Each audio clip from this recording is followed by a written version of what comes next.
Hey everyone, welcome back to Riff with Cliff. In today's video, we're going to be diving into the wonderful world of guitar pedals and how to maximize your enjoyment with them. Whether you're a seasoned pro or you're just starting out, there is always something new to explore with guitar pedals, so let's jump right in. First thing is first, understanding your gear. Each pedal has its own unique sound and unique functions. So here are a list of certain pedal types that you might want to explore. The first is Overdrive and Distortion, and they are probably my favorite because they are often used in rock and roll and heavy metal. These pedals give a saturation and a grit to your sound and just allow you to create your own character within your tone.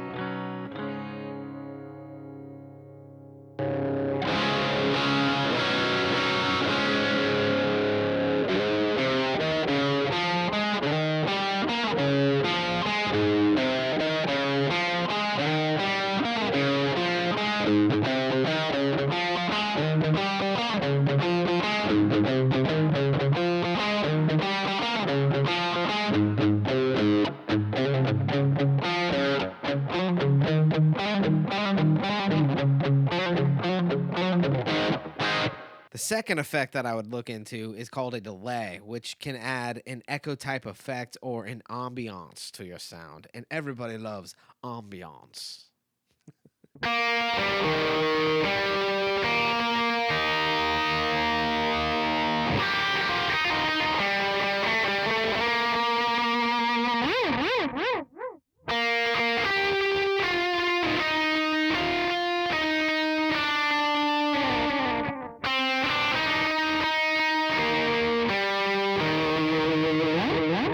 The third type of effect is a reverb, which can add space to your sound, make you sound like you're in a hallway, or make you sound like you're in a small room, or achieve whatever sound of space that you're looking for.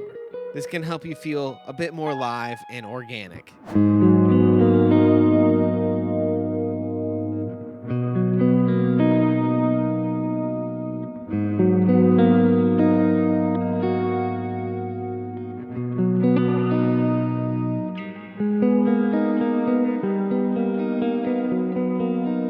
The fourth type of effect that you might want to look into are called modulation effects. These include choruses, flangers, and phasers. These can make your guitar sounds really unique and add really cool textures to your sound.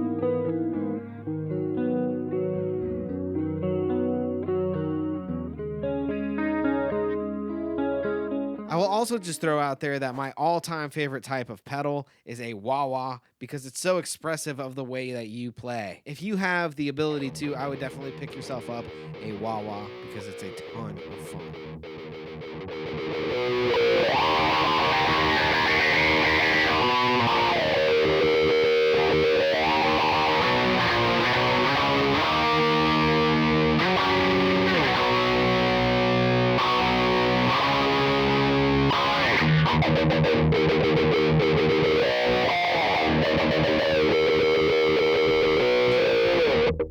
Now let's talk about experimentation. And don't be afraid to experiment with your pedals, move knobs around, see what kind of interesting, unique sounds that you can get out of them. Here are some tips for you. First tip is chain together your pedals. It's fun to play with pedals on an individual level, like plugging in a distortion or a flanger and going, ooh la la, that sounds really nice.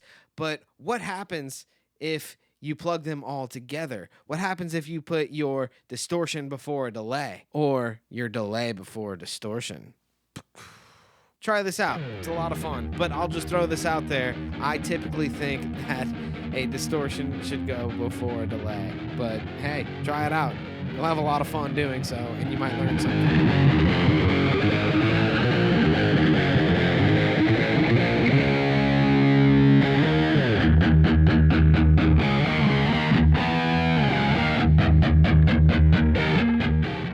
The second tip is to mix and match your pedals. Well, what happens if you put a chorus before your distortion? That's going to sound pretty cool. Or what happens if you put a flanger before your distortion? You can get some really unique tones and really unique textures by trying this method.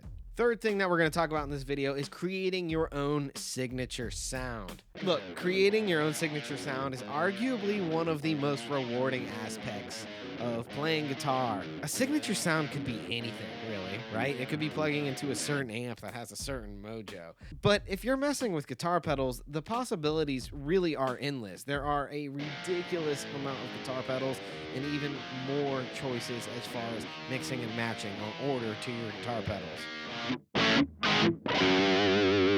Here's how I would start if I was looking to create my own signature sound. The first thing is look towards your influences. Look towards the guys that you love to listen to and see what they're doing. So for instance, one of my biggest influences is Tim Solt from the band Clutch. And I know that he uses a lot of distortions. I know he uses an octaver sometimes. And I know that he is heavy on the wah-wah, which again is one of my favorite pedals. So I like to utilize these and mix and match my own to create what I would consider my own sound. Through the years, I have found that I really love the Orange amps and the Friedman amps, and I'm a big fan of the Exotic Wah, and I'm a big fan of the Boss OC5 Octave. In fact, that's all I'm using on my current pedal board, although I still love to collect and observe different kind of pedal styles. Number 2, be sure and record yourself, because recording can kind of help you document your journey on finding what you like the most. It sucks when you get a sound that you really like, but then after a couple of days you go back and you can't remember exactly how you got that sound. So it's a really good idea to record it so you have some frame of reference to go back to.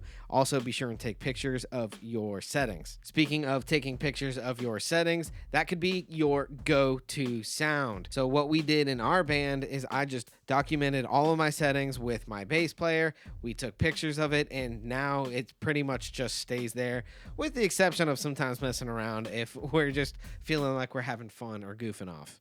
And of course, the last thing I want to talk about when maximizing enjoyment of your pedals is probably pretty obvious, and I don't want to sound cliche or like cheesy, but just have fun, all right? There's no rules. There's no right or wrong. If it sounds good and you're having a good time, well, then that's what it's all about. That is just rock and roll right there. Here are a few things that can help keep it exciting for you. First thing is jam with friends. Start a band, jam with people, mess around with different effects. Some of the most fun I've ever had playing guitar, it has been jamming with others. You will learn a lot about your own playing and about others playing as well. Second thing you could do, and I have a couple of friends who do this, are lots of live looping. I have one friend who just loops track over track over track on top of themselves and creates these whole big soundscapes using some really cool pedals and some really cool effects. It's a lot of fun. Looping pedals can also be a great way for you to practice. It's a good way for you to practice rhythm, harmonies. Shoot, I'm gonna break out my looper right after I finish this video now. And of course, join an online community. There are tons of forums and Reddit groups and Facebook groups, or even stuff like this channel where I'm trying to build a guitar community to help out people and share experiences and tips and tricks. Do you learn anything from this video, or you enjoy this video, be sure to like and subscribe to this channel as it's growing and I'm having a lot of fun. You can also join my Patreon. There's a link in the description where I share guitar lessons, tips, and tricks, so be sure to take advantage of that.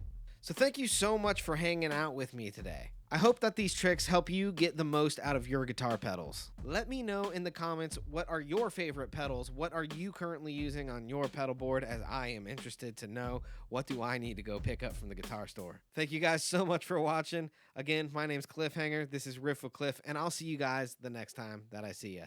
Peace.